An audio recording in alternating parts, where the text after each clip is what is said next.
Hi, today we're going to be talking about chemical bonding, okay? Why do atoms bond? Why do they bond in the way that they do, okay? So first, really, it's all about a quest for stability, okay? It's all about stability. As you guys have learned,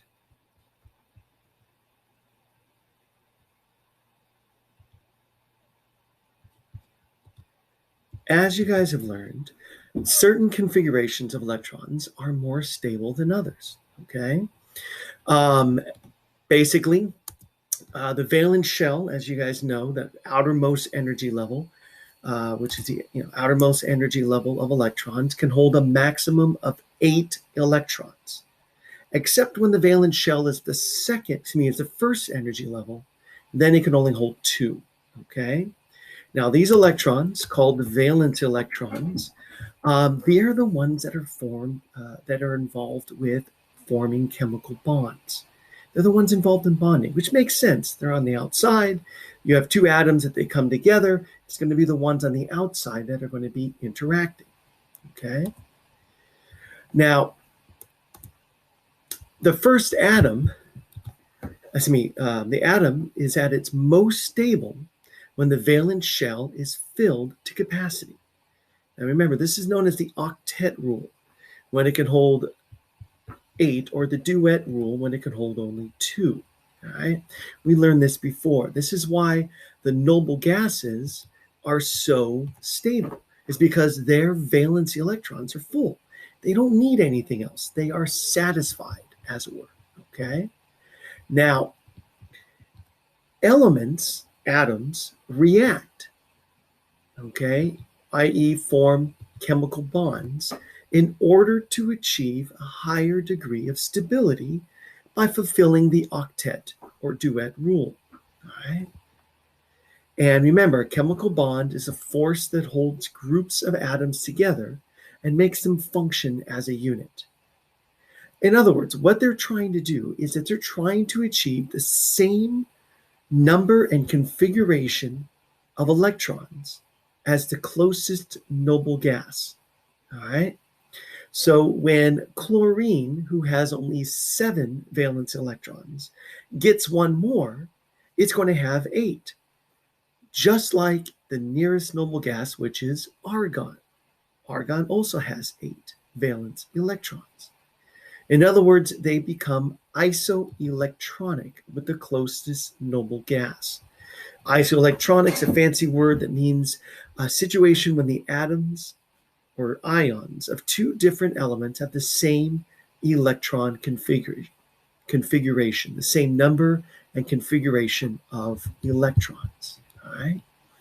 And remember, stability, all right, stability is the opposite of energy. The more energy a system has, the less stable it is, and vice versa. All right. So a good way of looking at this would be, imagine, all right, well, basically, higher stability is achieved after bonding due to the release of bond energy, all right, which is the amount of energy required to break a chemical bond, or the amount of energy released when a chemical bond is formed. So I always like using this analogy. Imagine that there's like a step ladder, okay? Higher up means that you have more potential energy. Think about it.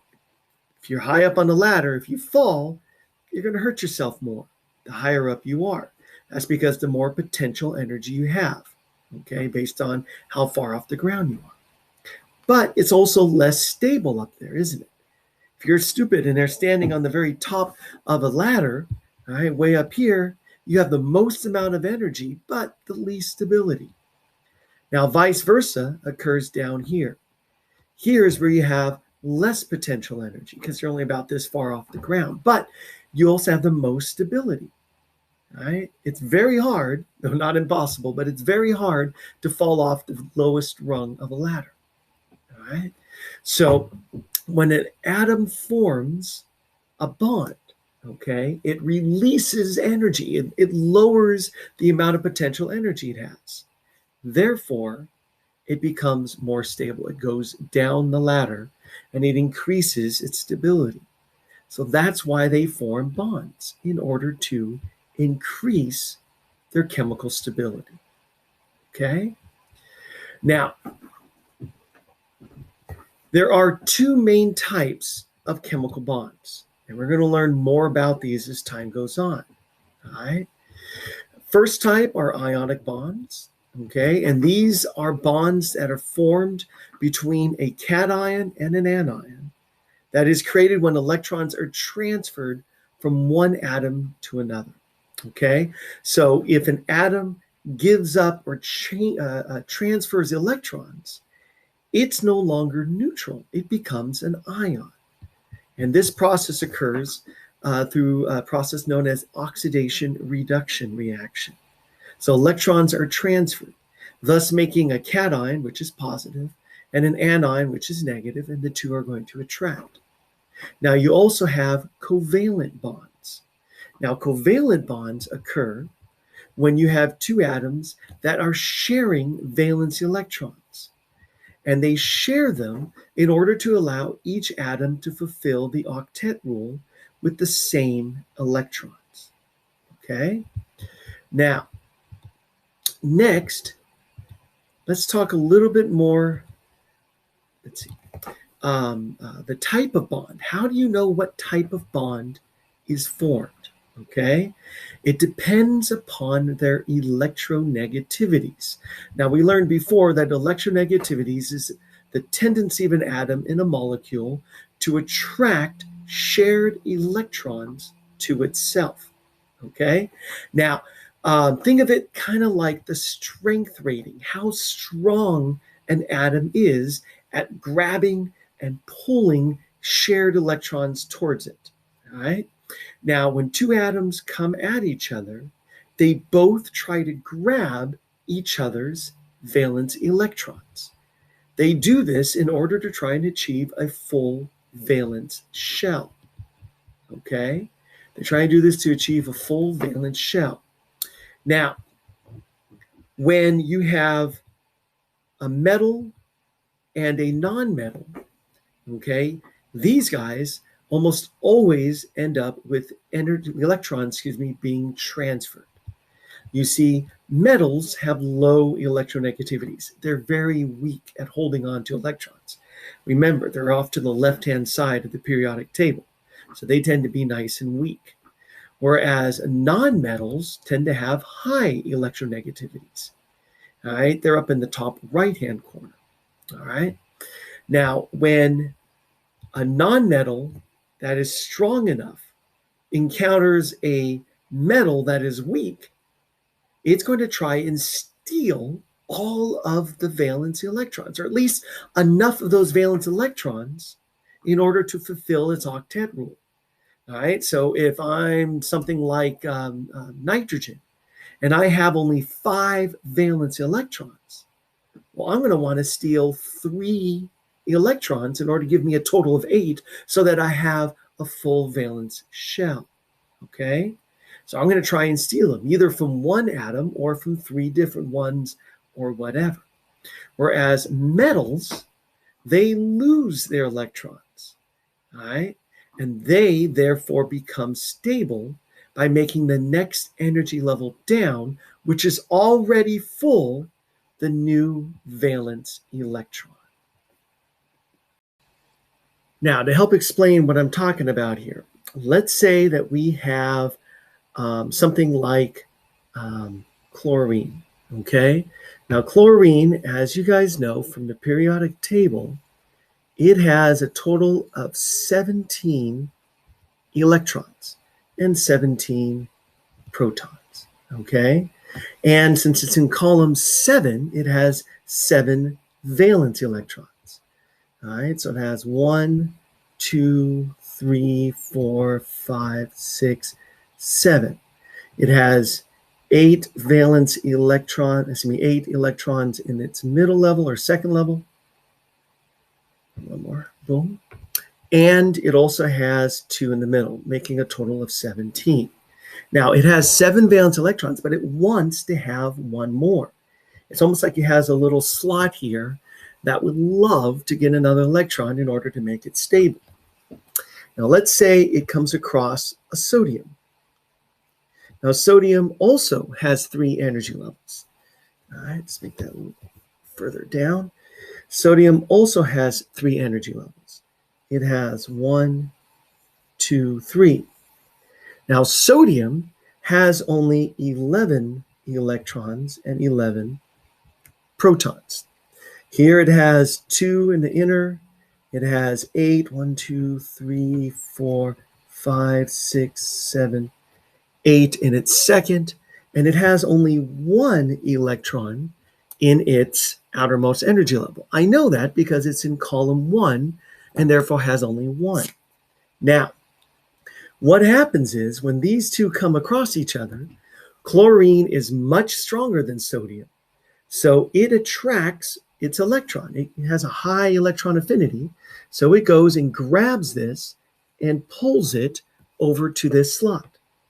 Sodium doesn't have a very high pull on it. It doesn't care anyway, so it lets that go, which gives chlorine that electron right there, thus giving it 18 electrons, just like argon has 18 electrons. It is therefore isoelectronic with argon, and it is now stable. Now watch what happens with sodium. When sodium loses that electron goes away. Along with it goes the entire energy level. And look what happens. Now, since it only has 2 energy levels, now its outermost one, which is the second one, becomes its valence electron shell.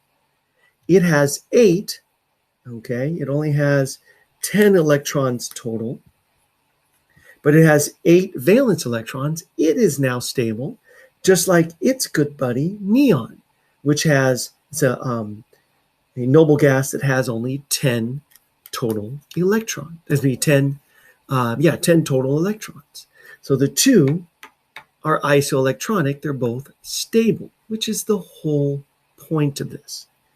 And remember, if you have something like, instead of chlorine, let's say you had sulfur.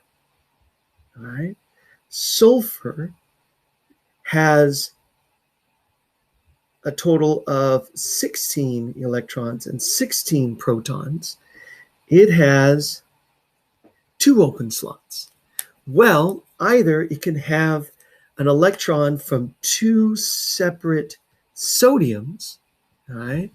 So sodium can go and another one can go over here, and you can have 2 sodiums for every 1 sulfur, and that makes it happy. Or instead of sodium, you could have, let's say, magnesium. Now, magnesium starts off with 12 electrons and 12 protons. All right. It has, since it's in the second column, 2 valence electrons. And when sulfur and magnesium come together, magnesium can give up 2 electrons to sulfur, who grabs those 2. Sulfur itself now has 18 electrons, just like argon. Notice, by the way, it has 2 more electrons than protons. It becomes a -2 ion. Whereas over here, magnesium loses 2 electrons. It loses its entire outermost energy level. It also becomes stable. All right, it becomes stable. Just like neon, it has now 10 electrons. And notice how it has 2 more protons than electrons? It becomes the magnesium ion, which is a +2 charge. Since sodium only lost 1, sodium would become a +1 ion. And that's how ionic bonding works. Now, we can also use the periodic table. Now that we know how bonding works, we can use it to figure out what charge elements in a particular column or group will form when they become ions, okay? Now, we already know that with the main group elements, again, we're not talking about the transition elements here in the middle, with the main group elements, starting with the two tall columns here, 1 and 2, and then going from 13 to 18, basically, we know how many valence electrons they have. It goes from 1 to 8 as you count from the left. Now, once you have that, then you can just figure out, well, I know that in order to become stable, each element wants to end up with having 8 valence electrons.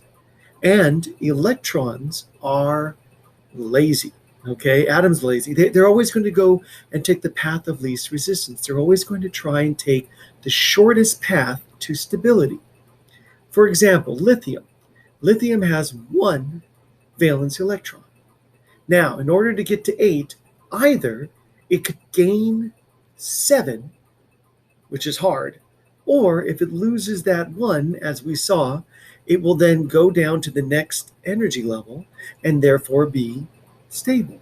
So it's going to lose 1 electron and thus become positive 1 charge. Okay, the entire first column becomes +1. Column 2 will always become a positive 2 charge because they have 2 electrons. Is it easier to gain 6 or lose 2? It's easier to lose 2. So they lose 2 electrons and thus become positive 2. We skip over to column 13. These guys become positive 3. Again, they're trying to get to 8. They have 3 valence electrons. Do they lose 3 or gain 5? They're going to lose 3 and therefore become stable. Things in column 14, they're weird. Their charges are different each time. And those are kind of like the transition metals. Their charges are different depending on what they are bonding with in the situation. So we can't easily predict what their charges are going to be. So don't worry about column 14. Now, column 15, they have 5 valence electrons. Like nitrogen has 5 valence electrons. They're trying to get to 8 when they bond. Now, is it easier to lose 5 or to gain 3? Well, this time it's easier to gain 3. And since they gain 3 negative electrons, everything in column 15 here becomes -3. Column 16, they have 6 valence electrons. It is easier for them to gain 2 more and thus become -2 than it is for them to lose 6. Column 17, those have 7 valence electrons, and obviously it's easier for them to gain 1 more and therefore become -1. And that's how you use the periodic table to figure out the ionic charges elements become, at least in the main group elements. Now, that's how basically ionic bonding works, okay? You have an atom either gains or loses an electron, and it becomes an ion, which is an atom or group of atoms that has a positive or negative charge. Now, metals tend to lose 1 or more electrons to form cations, okay? Which are positively charged ions formed when you lose electrons. Remember, electrons are negative, so if you lose a negative, you become positive. It's that whole subtracting negative numbers. It's the same thing as adding, okay? And when you're naming these, cations are generally named by using the name of the parent atom, okay? Now, as far as nonmetals, they tend to gain 1 or more electrons to form anions. Now, anions are negatively charged ions. And if you gain a negative electrons, you become negative. Now, these guys are named a little bit differently. All right. These guys are named by taking the root of the word. All right. For example, chlorine, you would take chlor. Or if you take oxygen, you would take ox. You take off the ending and simply add "ide." So chlorine becomes chloride, oxygen becomes oxide, nitrogen becomes nitride, okay? And once the electrons are transferred, then the resulting cations and anions having opposite charges, they form ionic bonds, right? And therefore an ionic compound. Remember, an ionic bond is a chemical compound of cations and anions, which is held together by ionic bonds in a lattice-type structure. All right. Now, covalent bonds are different. Covalent bonds occur when you have two atoms that are sharing valence electrons. Okay, and they basically they're sharing the valence electrons simultaneously to fulfill the octet or duet rule. All right. Nonmetals all have relatively high electronegativities. And when they react together, they will attempt to grab each other's valence electrons. Since they have relatively equal strengths, neither one is strong enough to steal the other's electrons outright. All right? And therefore, the resulting tug of war is known as a covalent bond. And the compounds thus formed are covalent compounds. All right? Basically, a compound composed of molecules formed by covalent bonds. And covalent compounds are also known as molecular compounds. And so that's how a covalent bond is formed. All right? And basically, the way you determine the type of chemical bond that is made, as I said, is very, very simple. Basically, you do it by subtracting the electronegativities of the two bonded atoms, okay? So you have here a electronegativity chart, all right? And you have all of the electronegativities are found here. I will also have a there will be a copy of this whenever you need it. You don't need to memorize any of these numbers, okay? And basically all that you do is you subtract the two elements' electronegativities and then compare them to various ranges. Now the ranges are very simple, all right? There are three possibilities. First of all, you have non-polar covalent bonds. Now, this is a covalent bond where the electrons are shared equally between both atoms. This is a difference of between 0 and 0.4, okay? If you have a, for example, if you have two elements that are exactly the same, or two atoms exactly the same, like a couple of hydrogens, or two that are very close on the periodic table, like sulfur and selenium, they tend to have a much very similar electronegativities, and their difference is going to be very small.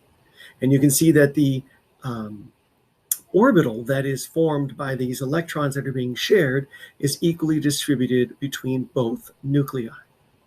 Now, another possibility is an ionic bond. Now, this is when there's a huge difference between them. Basically, anything greater than 2, 2.1 to 3.3, if it has a difference like this, then the electrons are not shared at all, okay? And here you have something like, between a metal and a non-metal. And then since they're not shared at all, the electrons are entirely around here on the negative ion, and then the positive one doesn't have as many, and therefore there's an attraction between the two, which we call an ionic bond. Now, the third possibility occurs when it's known as a polar covalent bond. And it occurs when electrons are shared but not equally, because one atom, which is stronger, hogs the electrons and pulls them closer to it, okay? And since this happens, by the way, when you have a difference anywhere between 0.5 and 2.0 inclusive, right? Inclusive. So this happens when electrons are shared but unequally. And the ones that are stronger, the ones with a higher electronegativity, they hog the electrons. And since electrons are negative, they cause that atom to become slightly negative, whereas the other side is slightly positive. All right. And that's what you have here. This illustrates this guy, which has a differential. That's a lowercase d there. Don't worry about it. But it is slightly negatively charged, whereas this side is slightly positive. This side over here would be the more electronegative, whereas the other side would be the less electronegative. All right. For example, hydrogen and fluorine, or hydrogen and oxygen. Now, to help illustrate this tug-of-war concept, I have my lovely assistant here, my daughter Andy, and I'm going to show you guys basically how it works. Now, imagine, first of all, that I am a fluorine atom, okay? Fluorine has the highest electronegativity, so I'm the biggest, baddest, strongest thing around. Now, let's say Andy represents a sodium atom. Now, sodium has a very low electronegativity. I'm a nonmetal, she's a metal, and imagine that these represent valence electrons. Now, I have one here, and imagine I got around me 6 more for a total of 7, since I'm in column 17. Andy, who's sodium, only has 1. Now, she doesn't hold on to hers very hard. So what happens is, I come along and say, hey, give me that electron. No. Yes, because I am much stronger. Oh. And you say, oh, don't hurt me, okay. And then I go and take it, haha. Now, when I grab these, I now have a negative electron additional, so I now have a negative charge. I'm negative, she's positive, and we are now attracted because of opposites attract, okay? So that is a ionic bond. Now, if it is a covalent bond, right, a non-polar covalent bond, what happens here is I have an electron here. I'm also fluorine, but now she's fluorine as well. We're two separate atoms of fluorine. So she has 7, I have 7. I'm big, bad, and buff. She's big, bad, and buff. So if I go, hey, give me that electron, at the same time, she says the same thing back to me. Hey, give me that electron. So I grab at hers, she grab at mine, but we're equally strong. We can't, neither one of us, steal the electrons. And we end up in this tug of war.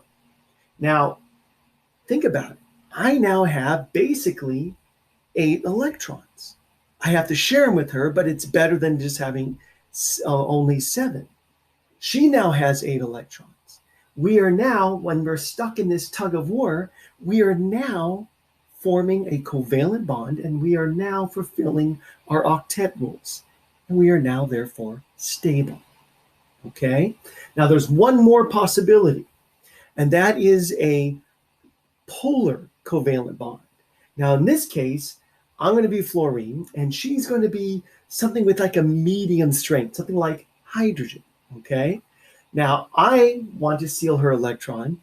Hydrogen also wants to have a full octet, for actually a duet. For hydrogen, she only wants to have 2, but she wants my electron as well. But I am much stronger than she is. Okay? So what happens is, but I'm not strong enough to steal it outright. So I grab at hers, she grabs at mine, and when I try to pull it, I pull it closer to me. Okay? See, I'm much stronger, but I can't steal it outright because she's like tenacious. She's like a little yappy dog that has a bone. You know, you pick up the bone and the dog's still attached. So I'm trying to steal it. And if you notice, these negative electrons are closer to me than to her, making me slightly negative and her slightly positive, thus forming a polar covalent bond. Thank you. Thank you.